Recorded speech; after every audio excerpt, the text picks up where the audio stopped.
سلام يا سلام يا سلام على حاجات رمضان يا سلام. ايوه يا سلام بجد، عروسه بترقص وبتتكلم. ما شاء الله ما شاء الله ما شاء الله، ايه الحلاوه دي؟ السلام عليكم، رمضان كريم، عامل ايه يا معلم؟ الله اكرم يا عم، مش مسلم، تعال اتفضل. يا عم ماشي.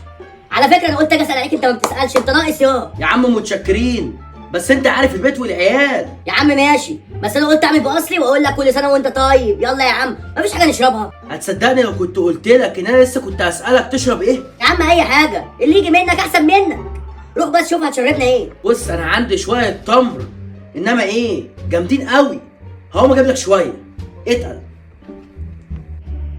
الواد دوت كان معفن ما شاء الله، معرفش جاب الشقه دي منين.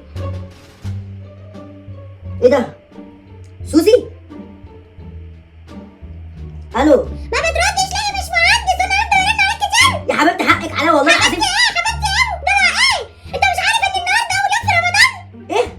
عارف اما انت عارف فين حاجه رمضان؟ فين البلح والكنافه والقطايف؟ فين؟ اقول لك ما تدخلش البيت غير وانت معاك حاجه حلوه ليا. انا عايزه خانقتني. ايه العروسه دي؟ انا كده هصالح السوزي.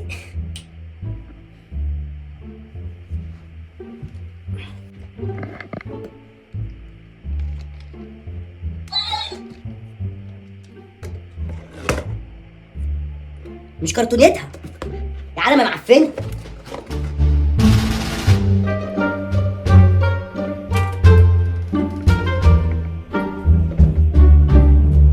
اهو يا عم جبت لك شويه تمر. ده راح فين؟ ايه ده؟ فين العروسه؟ يا ابن الحراميه، انا قلت ان انا بدخل عندي الاشكال دي. وحياة امك ماشي، انا هوريك اعمل ايه. انا هروح امشي مع مراته سوزي،